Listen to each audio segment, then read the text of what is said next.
যত কাবাবই খাই না কেন জালি কাবাবটা আমার কাছে ভীষণই প্রিয়।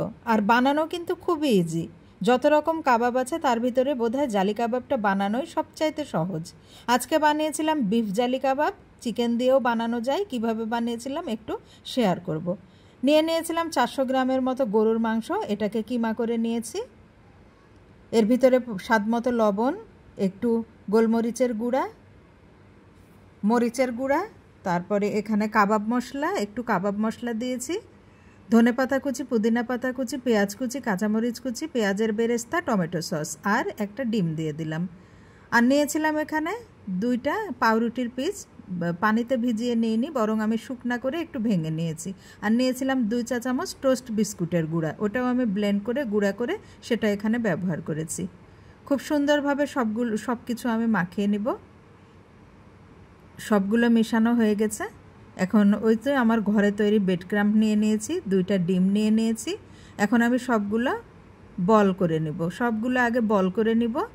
বল করা হয়ে গেলে একটা একটা করে বল আমি ব্রেড ক্রাম্বে এভাবে গড়িয়ে তারপরে চ্যাপটা করে নিব। এটা যেহেতু এই কাবাবটা যেহেতু ভাজলে একটু ছোট হয়ে আসে, তাই বেশ খানিকটা একটু চ্যাপটা পাতলা করে নিলে ভাজার পরে সাইজটা ঠিকঠাক মতো থাকে। আদারওয়াইজ এটা কিন্তু ভাজার পরে ছোট হয়ে যায়। ছোট করে মোটা করে বানালে ভাজার পরে আরও বেশি ছোট মোটা হয়ে যায়। তাই একটু চ্যাপটা করে বানালে ভালো হয় দেখতে। সবগুলো আমার বানানো হয়ে গেছে। এখন ডিমে আমি চুবিয়ে এটা ভেজে নিব। মিডিয়াম আঁচে আমি ভেজে নিব সবগুলাই লাল লাল করে। বিফ জালি কাবাবটা কিন্তু খুবই বেশি মজার। চিকেন জালি কাবাবও বানানো যায়, তবে বিফটা বেশি মজা লাগে যে কোনো বিরিয়ানির সাথে বা পোলাওয়ের সাথে বা সাদা ভাতের সাথেও কিন্তু আমার অনেক বেশি মজা লাগে।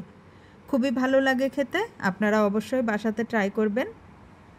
যত রকম কাবাব আছে সবচাইতে বোধহয় জালি কাবাব বানানোটাই সহজ। আমার কাছে তো খুবই সহজ মনে হয়। আর খুব বেশি উপকরণও লাগে না, খুব বেশি মাংসরও প্রয়োজন হয় না।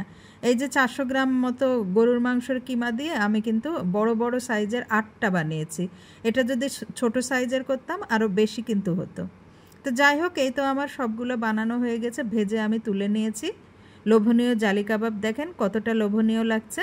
খেতেও কিন্তু অসাধারণ মজার। আপনারা কিন্তু এই রেসিপিতে ট্রাই করতে পারেন। একদমই সহজভাবে দেখিয়েছি এবং এটা সহজই রেসিপি, কঠিন না। খুবই মজার খেতে। আমি সার্ভ করে নিয়েছিলাম। আমার কাছে খুবই ভালো লাগে। এই কাবাবটা আমার খুব প্রিয়। আমার হাতের এই কাবাবটা সবাই অনেক বেশি পছন্দ করে। দেখা হবে নেক্সট কোনো ভিডিওতে। আপনারা অবশ্যই ট্রাই করবেন এই রেসিপিটা। ভালো লাগলে শেয়ার করে দেবেন, পাশে থাকবেন। সবাই ভালো থাকবেন। দেখা হবে আবারও অন্য কোনো চমৎকার রেসিপি নিয়ে। আজকের মতো আল্লাহ হাফেজ।